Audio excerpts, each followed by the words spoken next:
मोहम्मद यूनुस मोदी जी के चरणों में आ गया है, भीख मांग रहा है कि मेरी मदद कर दो। इस वक्त बांग्लादेश में राइस शॉर्टेज चल रहा है। इंडिया की हुकूमत से रिक्वेस्ट की है कि इंडिया बांग्लादेश को राइस एक्सपोर्ट कि इनको मोदी जी के कदम चूमने पड़े। अभी ये मांग रहा है कि भीख में हमें थोड़े से चावल ही दे दीजिए, जबकि पहले बोलता था कि मैं सब कुछ बैन कर दूंगा, कोई ट्रेड नहीं करूंगा। पाकिस्तान ने उन्हें बोला कि आप हमसे चावल इंपोर्ट कर ले, मगर उन्होंने पाकिस्तान की इस ऑफर को रिजेक्ट करते हुए इंडिया की गवर्नमेंट से रिक्वेस्ट की है कि आप हमें राइस रिक्वेस्ट करनी पड़ी है इंडिया से कि वो काइंडली, मतलब उन्होंने बोला, रिक्वेस्ट किया प्रॉपर कि वो वीट की एक्सपोर्ट को ना रोकें। अगर वो रोकेंगे तो पूरी दुनिया में बुहरान आ सकता है वीट के हवाले से। बांग्लादेश के खाद्य मंत्रालय ने घोषणा की कि देश में फूड स्टॉक को बनाए रखने के लिए उन्हें भारत से 50,000 टन चावल आयात करना होगा। अक्सर देखा गया है कि पाकिस्तान को रिजेक्ट किया जाता है और इंडिया के साथ मामला तय किए जाते हैं।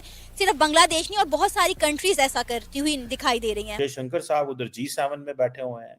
ताड़ साहब, हमारी डेस्टिनेशन क्या है? कुदरत की मार पड़ी, फ्लड्स आ गए और उसके बाद सारे चावल जो भी था इनका खत्म हो गया। और ये खाते तो चावल ही हैं पानी डालकर, क्योंकि सब्जी खरीदने के पैसे इनके पास होते नहीं है। और हिंदुओं को लूट कर ये कंट्री चलाते थे, वो हिंदू भी वहां बचे नहीं है। अब लूटे तो लूटे किसको? तो इसीलिए अब इन्होंने भीख मांगनी शुरू कर दी। मोहम्मद यूनुस मोदी जी के चरणों में आ गया है, भीख मांग रहा है कि मेरी मदद कर दो। ये वही मोहम्मद यूनुस और इनकी कंट्री है जो बोलती थी कि हमने गज़वे हिंद करना है, हिंदुओं को खत्म करना है, हिंद को हमने भूखे मारना है। लेकिन भगवान की भी देखिए कृपा क्या हो गई है इनके ऊपर कि इनको मोदी जी के कदम चूमने पड़े। अभी ये मांग रहा है कि भीख में हमें थोड़े से चावल ही दे दीजिए, जबकि पहले बोलता था कि मैं सब कुछ बैन कर दूंगा, कोई ट्रेड नहीं करूंगा।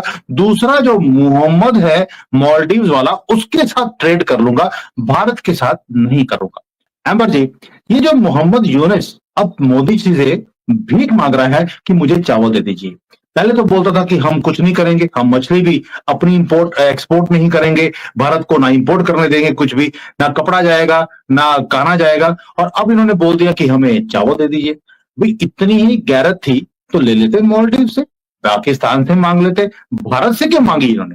कि आपने जो दो एग्जांपल्स आपने यहाँ पर रखे, मोहम्मद मोइजू और एक मोहम्मद यूनुस। दोनों मोहम्मद मोइजू और मोहम्मद यूनुस, जिस तरह से मोहम्मद मोइजू मालदीव में सत्ता में और उन्होंने एक ओवर कॉन्फिडेंस दिखाया, उनको लग रहा था कि चाइना के इशारों पर अब मैं भारत के ऊपर जो मेरी डिपेंडेंस है अपनी कंट्री की, वो मैं बहुत स्वतंत्र हो जाऊंगा और मैं बहुत कुछ कर लूंगा। लेकिन जो भारत का इतना बड़ा कंट्रीब्यूशन मालदीव्स की इकोनॉमी में रहा है, उसको पूरी तरह से डिस्कार्ड करके जो उन्होंने कॉन्फिडेंस दिखाया था, उसको चुटकी में भारत ने उसकी हवा निकाल दी। और अंजाम ये हुआ कि मोहम्मद मोइजू वापस जो अपने आप को बहुत कट्टर दिखा रहे थे और एंटी इंडिया दिखाने की कोशिश कर रहे थे, हालांकि वो हैं, लेकिन उनको लगा था कि वो भारत को टक्कर दे देंगे क्योंकि वो चाइना के भरोसे थे।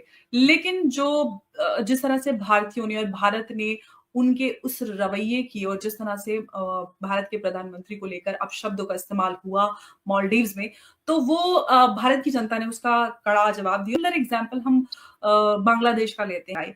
भारत ने उनकी आजादी से लेकर उनकी इकोनॉमी में जो कंट्रीब्यूशन रहा, वहां पर चाहे अभी जो अडानी की आप बात कर रहे थे, पावर सप्लाई से लेके जो सबसे ज्यादा बात होती थी कि बांग्लादेश की इकोनॉमी इतनी ज्यादा आगे बढ़ रही है, आगे बढ़ रही है, उसके पीछे कारण कौन है? उसके पीछे उसको संभालने वाला, बनाने वाला भारत ही है। भारत ने स्ट्रेटेजिकली जिस तरह से अपनी जो गारमेंट मैन्युफैक्चरिंग हब्स था, यूनिट था, वो धीरे धीरे बांग्लादेश में शिफ्ट किया। बांग्लादेश की इकोनॉमी को स्ट्रेंथन करने के लिए उनकी आजादी से लेके उनकी इकोनॉमी तक भारत का पूरा उसमें कंट्रीब्यूशन रहा है।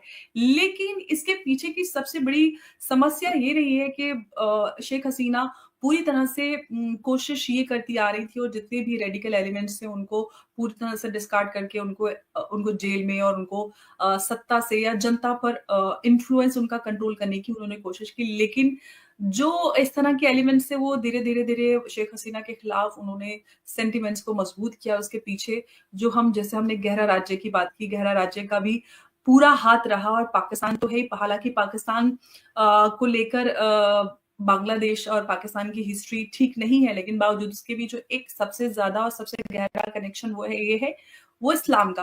और कहीं ना कहीं मुसलमान होने के नाते सेंटिमेंट पाकिस्तान और बांग्लादेश के जो अभी हमें जुड़े हुए दिखाई दिए, और एक प्रोफेसर साहब का, जैसे ही हमने बांग्लादेश में हालातों को बदलते हुए देखा था, तो एक बांग्लादेशी प्रोफेसर साहब की वीडियो काफ़ी वायरल हुई थी और उन्होंने पाकिस्तान की काफ़ी तारीफ़ें की थी कि पाकिस्तान से हमारा क्या रिश्ता है एंड एवरीथिंग।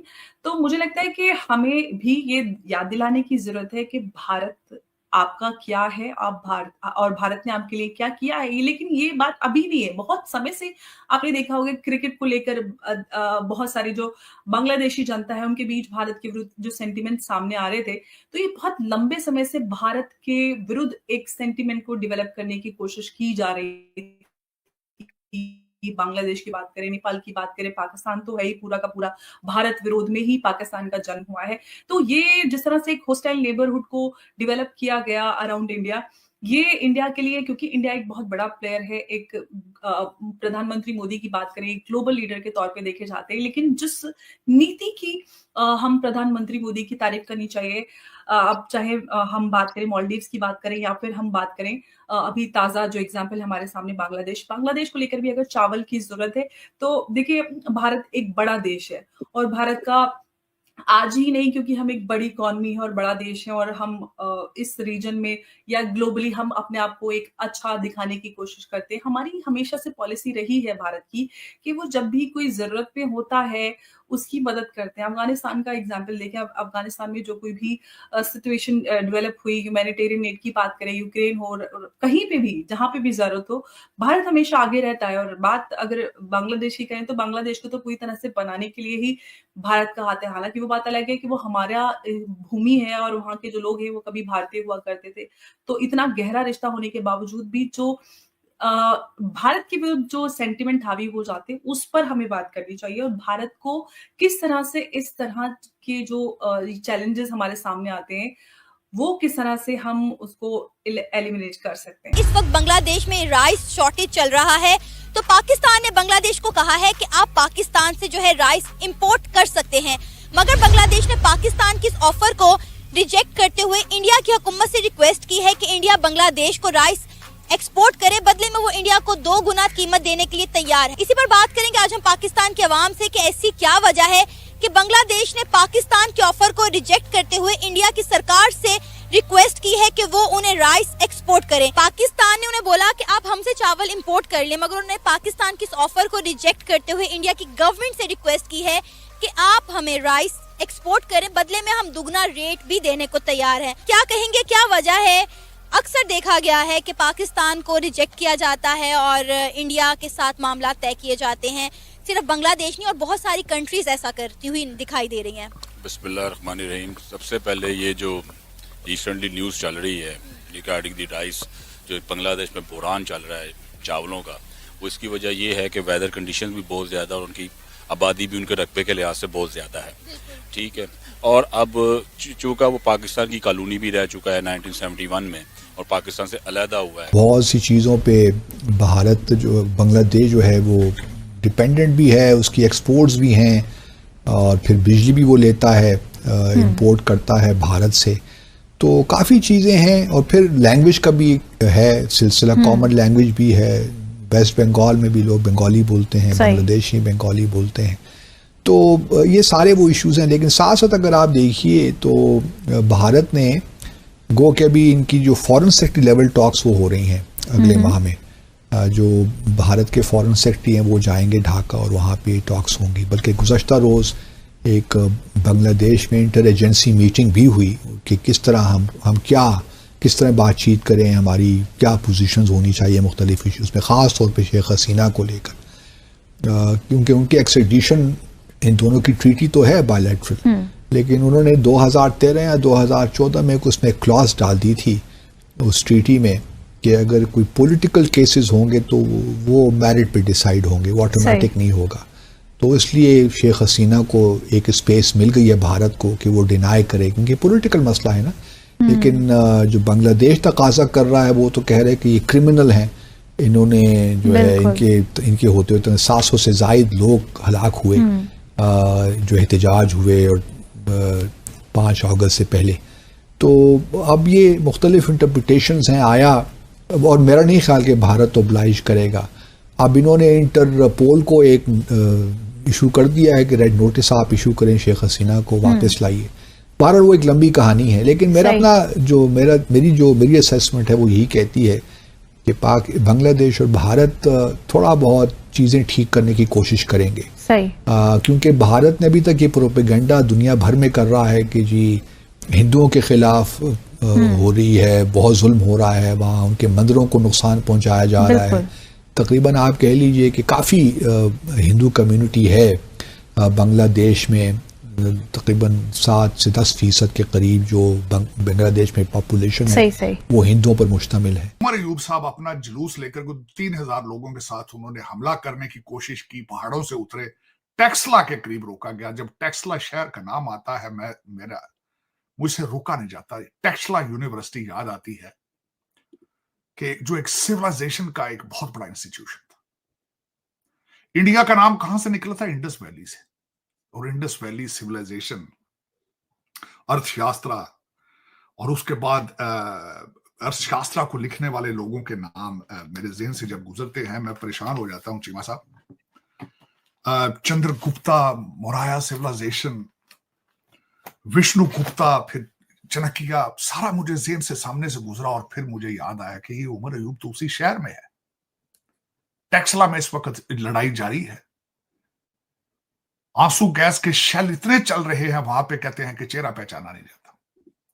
उधर से वो गुलेले लेकर आए हैं, उनसे वो मार रहे हैं शीशे पुलिस वालों को, इधर से प्लास्टिक की गोलियां मारी जा रही। तो आज फिर हिस्ट्री अपने आप को रिपीट कर रही है कि हम आगे नहीं बढ़ सकते, हम आगे नहीं बढ़ सकते। हमारी ख्वाहिश ही नहीं है कि हम आगे बढ़े। अब मैं थोड़ा सा बताना चाहूंगा दूसरा, इस्लामाबाद को रावलपिंडी इस्लामाबाद को 300 पॉइंट से 300 बैरियर लगाए गए हैं। रावलपिंडी शहर को अकेले को 70 पॉइंट से चौकअप किया गया, बंद किया गया। मरी की उधर से इनको खतरा था कि आजाद कश्मीर से भी काफिले आएंगे। मरी की सड़कों के गवर्नमेंट ने सड़कें ठीक करने बनाने की बजाय खंदकें खोदी हैं सड़कों के अंदर। और शहर आज ये लग रहा है, इस्लामाबाद इस तरह लग रहा है जिस तरह सी पोर्ट है। इतने कंटेनर हैं जिस तरह सी पोर्ट के ऊपर कंटेनर होते हैं। चीमा साहब, अब मैं उनकी स्ट्रेटेजी आज मैंने बड़े गौर से 2 दिन, क्योंकि मैं दुखी हूं चीमा साहब। एक सामने बैरियर बनाया जाता है कंटेनर्स का, और कंटेनर्स के अंदर सामान मौजूद है। वो डिलीवरी के लिए कंटेनर फैक्ट्रियों में अपने वेयर हाउसेज में जा रहे होते हैं, पुलिस रास्ते से पकड़ के ले आती है, उनके अंदर सामान मौजूद है। गरीब बिजनेसमैन ताजरों का सामान अंदर मौजूद है जो कि सड़ के भस्म हो जाना है जिसने। उनको विद लगेज वहां लाया जाता है। पहले बैरियर बनाए जाते हैं और दूसरे से हमला आवर जो है उनके साथ क्रेने हैं इनको हटाने के लिए। लेकिन जब वो पहला बैरियर हटाते हैं उनका कंटेनर्स का, आगे पुलिस ने मोर्चे बनाए हैं और उनके फिर दोबारा पीछे कंटेनर। और उधर से देखें, आज मुझे इत्तेफाक हुआ वहां से पढ़ने का, काली पराडो है, बुलेट प्रूफ है, उसके अंदर काला बुरका है। अब पता नहीं वो खुद उस काले बुरके में मौजूद है या नहीं मौजूद है, उनमें जिन्नात हैं शायद, या काले बकरे भी पीछे, काले बकरों की भी तैयारी है। और फिर मेरा जिन्नात और सारा, और सुना खबरें आ रही हैं कि पहले ये दोनों लड़े हैं गंडापुर, और ये कि लीड मैंने करना, वो कहती मैं लीड करूंगी। फिर दोनों ही निकल पड़े हैं। और उसकी आवाज पता नहीं किसी ने आर्टिफिशियल इंटेलिजेंस डाली, उसने, हम वहां बैठेंगे जब तक खान नहीं छोड़ा जाएगा हम नहीं आएंगे। अगले दिन किसी ने ट्वीट किया, उन्होंने कहा जी, कहती है मैं बहुत वफादार बीवी हूं, और वफादार बीवियां अपने हस्बैंड्स के लिए जान दे देती हैं। तो पिछला मां ने कहा जरा छाड़ा ही 5 बच्चों वाला, वो किथे, ਉਹਦੇ ਨਾਲ ਤੇਰੀ ਕੋਈ ਵਫਾ ਨਹੀਂ ਸੀ, ਜਿਹਦੀ फोटो भी हटा ਛੜੀ ਸੀ घर ਦੇ ਵਿੱਚੋਂ ਜੋ ਸੇ ਮਾਲਿਸ਼ ਹੁੰਦੀ ਸੀ ਉੱਥੇ। चलो चीमा साहब देखें, पसंद अपनी अपनी, नसीब अपना अपना, जिस तरह की कौम होगी उस तरह के मुर्शद दे दिए जाएंगे उनको।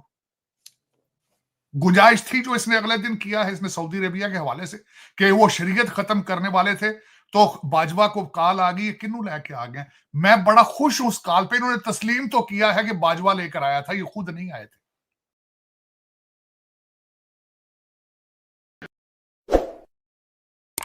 2018 का इलेक्शन जाली था, खुदा ने इनको हदायत दी है कि खुद ही ये तस्लीम इन्होंने कर लिया कि हमें लाया गया था।